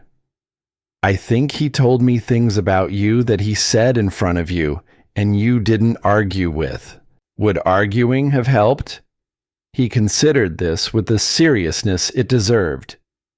"No, ma'am, I suppose not." He turned his hat in his hands. He also told Caleb to put in his notice, said the ranch wasn't going to make it through the season, and a man should look out for himself. Wren was very still. "What did Caleb say?" "He's thinking on it." Perry hesitated. "So am I." She looked at him for a long moment. Then she opened the notebook on the desk to the summary page and turned it to face him. "Come here," she said. He came, reluctantly, and looked at the page. She walked him through it without editorializing. The entries, the receipts, the amounts, the years. She showed him the way the numbers told a story that had nothing to do with a ranch that could not make it through the season, and everything to do with a ranch that had been losing money to a slow and patient theft for 8 years. She showed him what the operation looked like when the falsified entries were removed from the picture. Not thriving, not easy, but viable, manageable. The kind of numbers a working ranch produced when it was being run honestly. Perry stood there for a long time looking at the page. "He's been taking it," he said finally. Not a question. "Yes." "All this time?" "Yes." He put his hat back on and stood up straight and looked out the window toward the yard where his entire working life was currently located and said, with the simple directness of a young man who has found the ground under his feet again after a moment of losing it, "I'll talk to Caleb." He left, and Wren sat at the desk and put her hands flat on the open notebook and let herself feel, for just a moment, the full weight of the afternoon. The confrontation in the barn, Doyle's departure, Perry's question, the particular loneliness of being the person who says the thing that reorganizes everyone else's understanding while no one thinks to ask how the saying of it sits with her. She heard Rowan's boots on the porch, the door, the hallway, then the doorway of the study, and she looked up, and his face told her before he spoke that something had happened. "Caleb put in his notice," he said. "Perry's talking to him. Perry won't change his mind. Caleb's been looking for a reason to leave since spring. This is his reason." He came into the room and stood by the window, looking out at the yard. "Without Caleb, we're 2 men short for the harvest.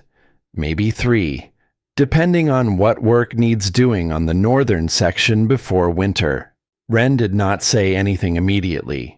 She was looking at his back, the set of his shoulders, the particular quality of stillness in him that was different from his usual stillness. Not the stillness of a man at rest. The stillness of a man absorbing a blow and deciding how to be with it. "He planned this," she said. Rowan turned. "Before he left. He talked to Perry, and he talked to Caleb, and he did it in that order, knowing Perry might stay and knowing Caleb would go, and knowing that losing Caleb specifically would put the harvest at risk." She looked at him steadily. "He's been running this operation for 8 years. He knows exactly where it's vulnerable. Losing the harvest is how he makes sure the season fails even after he's gone." The silence in the room was very complete. "He wants the ranch to fail," Rowan said, and his voice had a flatness to it that was not defeat, but was the thing that precedes either defeat or its opposite. The moment of full clarity about what a situation actually is before the decision about what to do with it. "He wants to be right," Wren said, "about the ranch not making it. He told Caleb it wouldn't survive the season. If it doesn't, then what he took was from something that was already dying. And what you find in those ledgers doesn't matter because there's nothing left to matter about." A pause. "He needs the ranch to fail so the story stays his." Rowan looked at her. The lamp on the desk was lit. The afternoon had gone gray and she had lit it without noticing. And in the lamplight, his face had the quality of a face that has finished deciding something and is now living in the decision.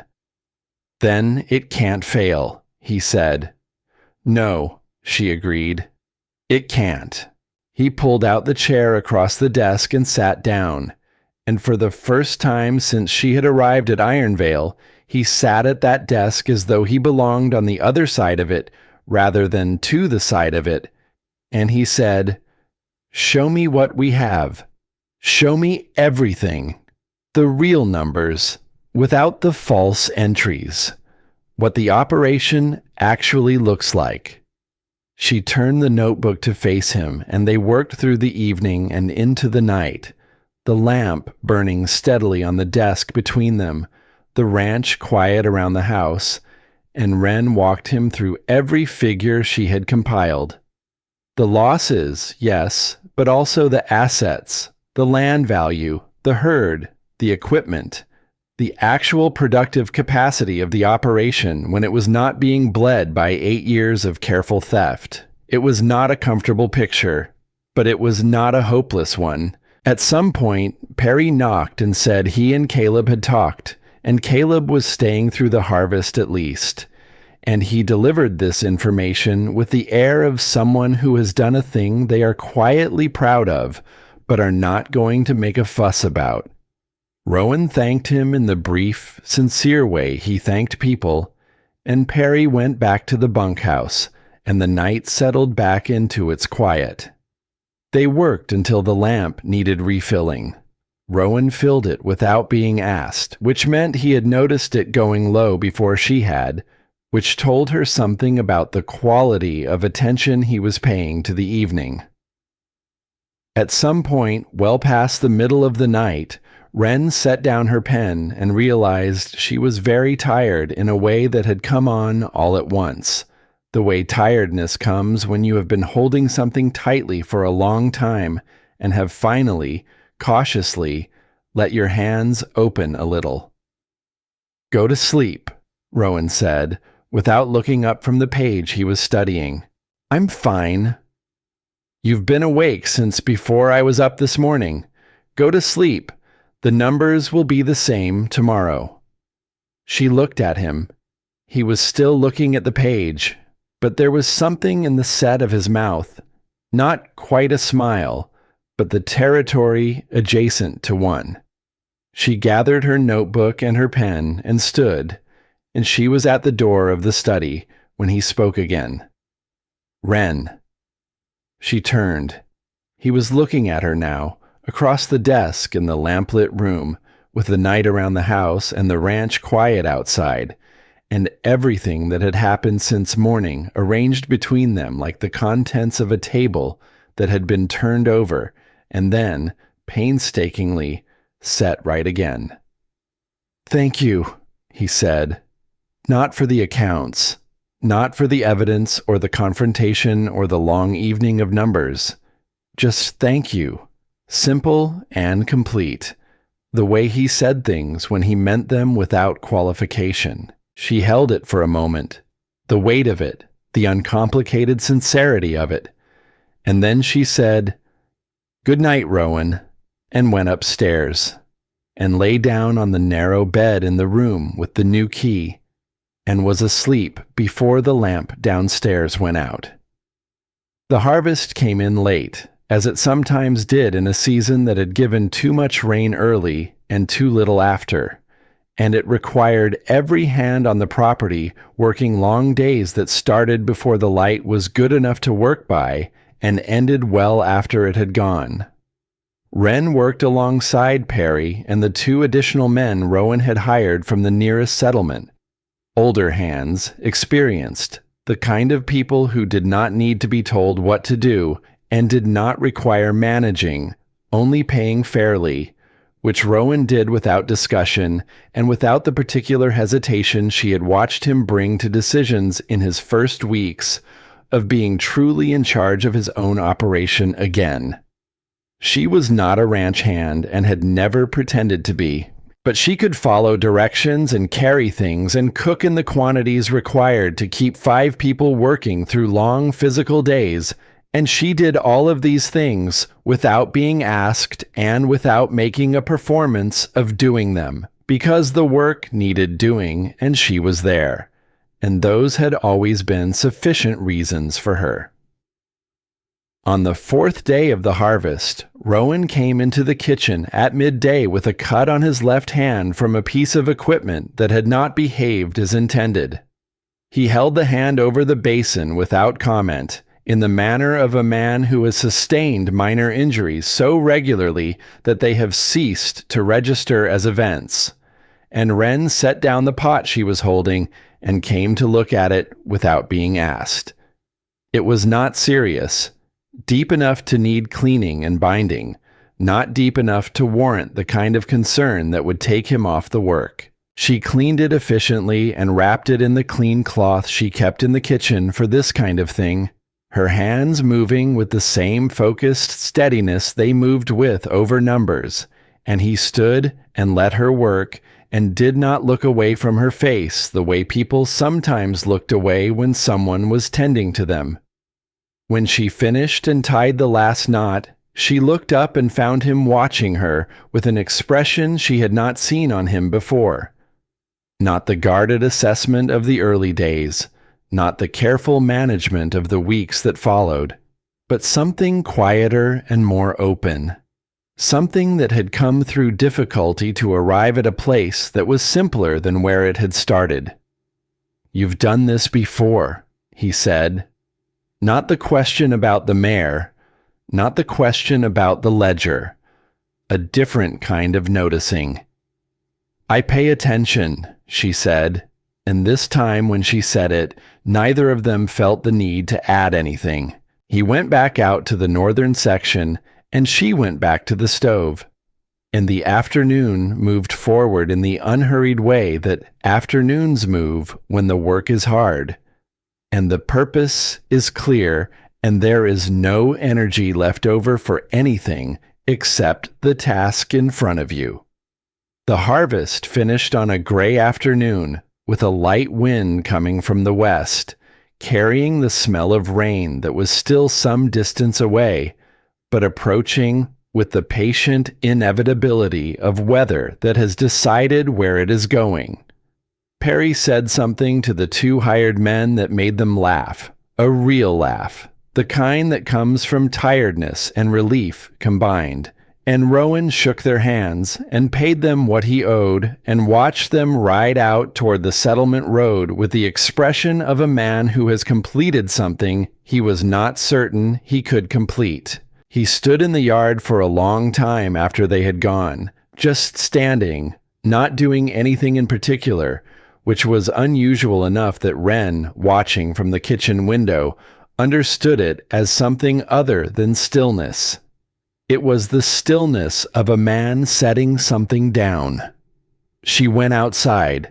She stood beside him and did not say anything, because nothing needed saying, and they looked out at the harvested field together in the gray afternoon light, with the wind moving through the remaining grass in long, slow waves, and the sky above them enormous and indifferent and full of the coming rain. "It's going to be enough," he said finally. Not a question, not quite a declaration. The quiet statement of a man who has done the arithmetic and arrived at a number that is not comfortable but is real, and has decided that real is sufficient. "Yes," she said. "It is." He turned to look at her, and she turned to look at him. And they stood there in the yard with the wind around them and the sky going darker at the edges and everything that had happened in the week since a stagecoach had deposited her in Greystone with one bag and no particular certainty about anything arranged between them like a landscape they had crossed together without fully intending to. "I want to show you something," he said. She followed him past the barn, past the paddock where the dark bay mare tracked their passage with pricked ears, and along the fence line that ran north toward the higher ground at the back of the property. She had not been to this section before. The land rose gently here, the flat expanse of the lower pastures giving way to a long, gradual slope, and at the top of the slope the view opened in every direction, east, west, north, south, the whole of the territory visible in the late gray light, the distant ridge line to the north, the settlement road a pale thread to the east, and below them the full extent of Ironvale, the house and barn and outbuildings and the patchwork of pasture and worked land, the whole of it laid out in a way that was impossible to see from within it. She stood at the top of the slope and looked. "My father used to come up here," Rowan said beside her, "when things were difficult. He said it helped him remember what he was working for." A pause. "I stopped coming up here after he died. It felt like—" He did not finish the sentence immediately. He looked out at the land below. "It felt like standing somewhere I hadn't earned." Wren was quiet. The wind moved around them, steady and cool, carrying the smell of rain and grass and the particular quality of open air that she had not known she was missing until she had arrived in a place that had it in abundance. "And now," she said. He was quiet for a long moment, long enough that she did not expect an answer, and had settled into the view and the wind and the companionable quiet of standing beside him on a hill at the end of a long day, when he said, "Now it feels like somewhere I'm trying to earn back." She turned to look at him. He was still looking at the land below, at Ironvale in its gray afternoon light, and his face had the quality it had on the night of the storm, in the kitchen, with the lamp between them. Open in the particular way that comes after something has been said that could not be unsaid. The quiet on the other side of honesty. "You are," she said, earning it back. He looked at her then, and what was in his face was not the complicated management of feeling that she had learned to read in him over the weeks, not the careful withholding, not the measured distance of a man who had stopped trusting his own judgment and built his entire manner around that distrust. What was in his face was simpler than all of that, and had cost more to arrive at. The face of a man who is decided, without drama and without ceremony, to be where he is. "Wren," he said. "Yes. I don't know how to do this." The admission was quiet and direct, with no apology in it and no performance, just the plain fact stated plainly. "I haven't. In some time, I haven't known how to be with another person. Not in the way that—" He stopped. His jaw tightened slightly. "I've been making decisions from fear for long enough that I'm not entirely certain anymore where the fear ends and the actual person starts." She held what he had said. She did not rush to fill it or soften it or tell him it was not as he described, because it was as he described, and he knew it, and he had said it plainly, and that kind of plainness deserved to be met plainly. "I know that about you," she said. "I've known it since the second week." Something moved through his expression. "And you stayed." "I stayed because the work needed doing." She paused. "And then I stayed because I wanted to." She looked at him steadily. "Those are different reasons, and I know the difference." He looked at her for a long moment in the wind on the top of the hill, with the sky going slowly darker and the land below them holding all its history, and its damage, and its stubborn persistence in the gray light. "I would like," he said carefully, "to ask you to stay. Not because the work needs doing, because—" He stopped again, and this time the stopping was not the stopping of a man who has lost his way in a sentence, but the stopping of a man who is choosing the next word with great care, because the word matters. "Because I look at this place differently since you've been here. I look at myself differently, and I don't want to go back to the way I looked at things before." Wren was still for a moment. The wind moved her hair, and the first drops of the coming rain appeared without ceremony, light and isolated, the advance edge of what would be a proper rain by evening. "You should know," she said, "that I am not easy to live alongside. I notice things that people would sometimes prefer were not noticed. I say what I find. I don't stop working because the hour is late or the situation is uncomfortable." She looked at him. "I have done those things my entire life, and they have cost me a great deal. And I have not found a way to do them differently, and I am not certain I want to." "I know that about you," he said, and something in the way he said it, the mirror of her own words, returned to her with a quality of recognition that was neither simple nor accidental, made something in her chest shift in a way that was not alarming so much as inevitable, the way things feel when they arrive at the place they were always going. "Then yes," she said, "I'll stay."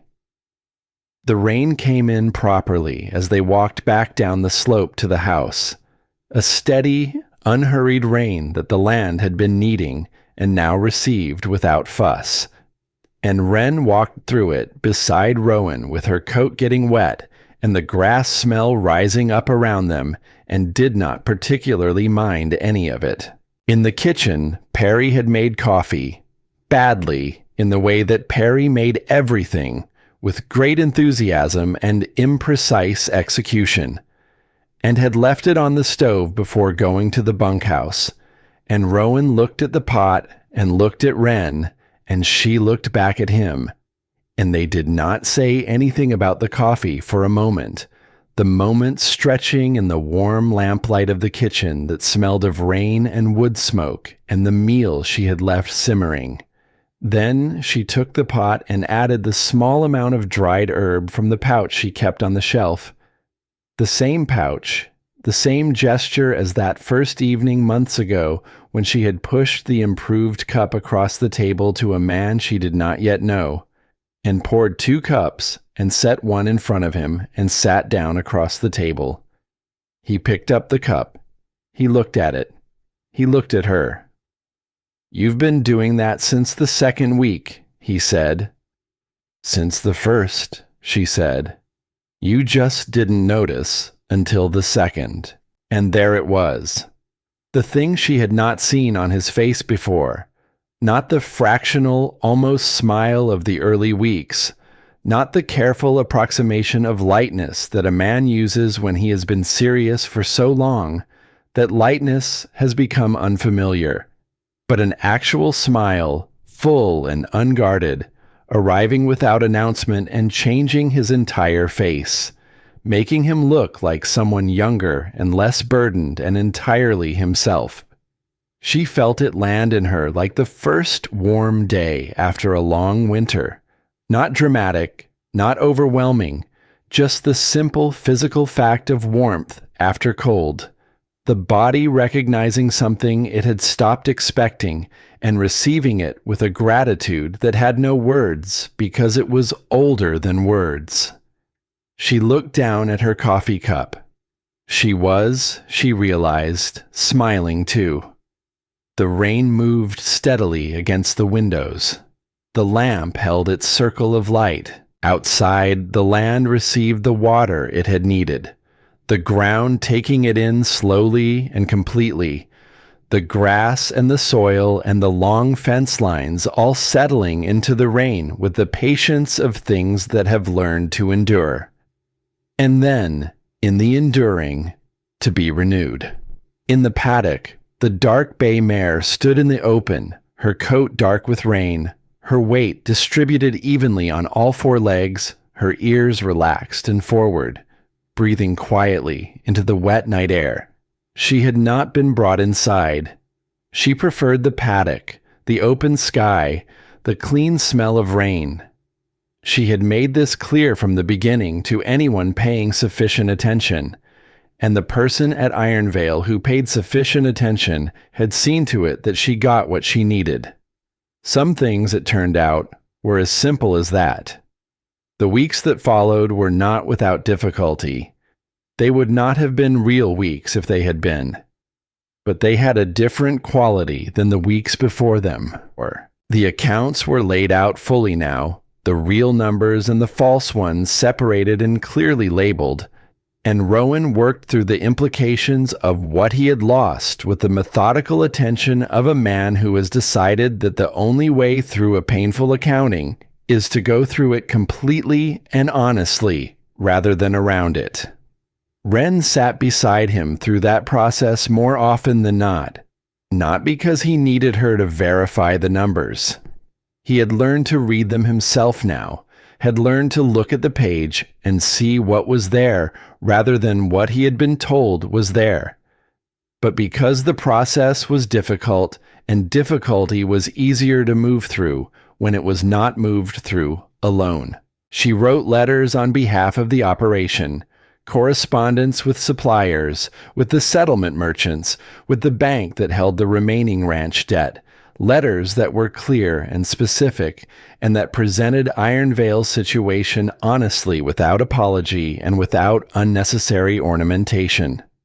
Rowan read each one before she sent it and offered corrections occasionally, small adjustments of tone or detail, and the collaboration of it was easy in the way that things are easy when two people have found the particular rhythm of working alongside each other without one of them shrinking to make room for the other. One morning, she came downstairs to find a ledger book on the kitchen table, with a note tucked inside the front cover, written in Rowan's brief, deliberate hand. The note said, "New system. You should design it.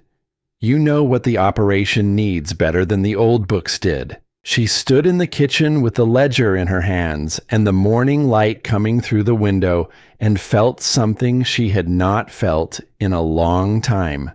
Not the cautious, hedged version of it that she had permitted herself in the difficult years, the small, careful hoping she had allowed herself in the weeks since arriving at Iron Vale, but the full, unguarded version, the kind that does not protect itself because it has decided the risk is worth the exposure. She put the kettle on. She sat down at the table with the ledger open to the first clean page.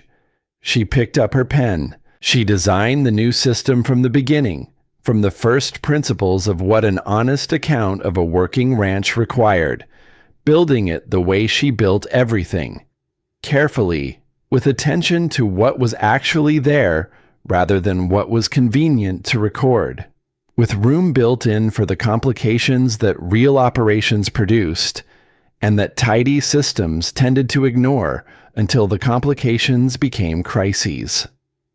She was still working on it when Rowan came downstairs, and he stood in the kitchen doorway, looking at the table covered in her careful notations, and said nothing. Which was the thing he did when something had moved him and he was deciding how to be with the moving. He made coffee. He made it correctly.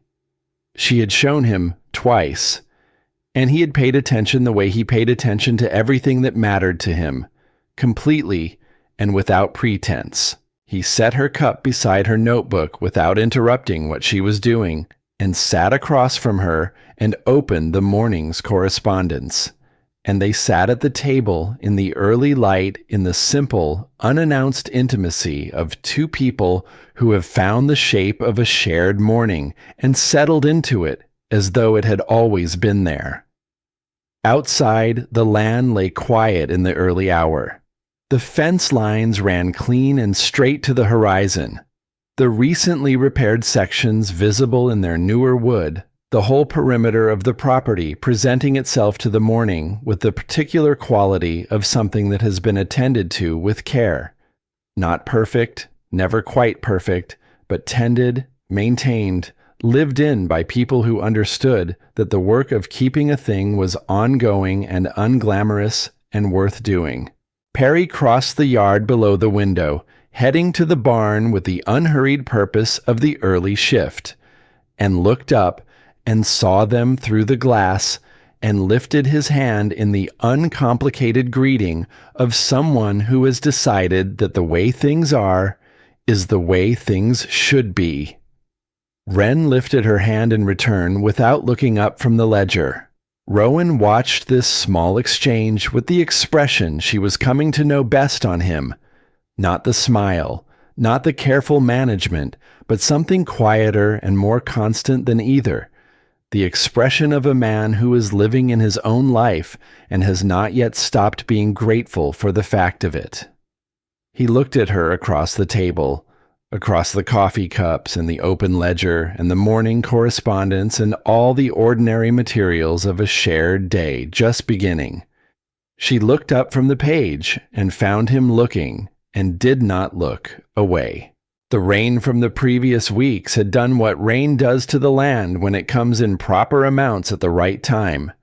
The near pasture had gone a color of green that had not been visible when she arrived, saturated and vivid against the pale morning sky, the grass coming in thick along the fence lines, the earth having received what it needed and begun, quietly and without ceremony, to show it. She thought about the letter she had written to herself on her first night at Iron Vale. The 4 careful instructions. Only work. Don't dig. Don't look too closely. Lay low and survive. She had carried that letter in the front of her notebook for weeks, a reminder of what she had decided and why, a ward against the particular kind of hope that had gotten her into difficulty before. She had not looked at it in some time. She was not sure precisely when she had stopped needing to. She thought about opening the notebook and finding it and reading it again, the way you return to a thing that once mattered to understand how far you have come from where you were when it mattered. But the morning was moving forward, and the coffee was warm, and the ledger was open to a clean page waiting for her to continue. And across the table, Rowan was reading his letters with the quiet, unhurried attention he brought to everything. And the horses were moving in the distant barn, and Prairie was beginning the work of the day. And there was simply too much present in the present moment to spend any of it looking backward. The notebook stayed closed. Outside, the dark bay mare stood at the paddock fence in the early light, watching the green pasture with the patient, forward attention of an animal that has found its footing and intends to keep it. The morning held. The ledger waited. Wren picked up her pen and continued.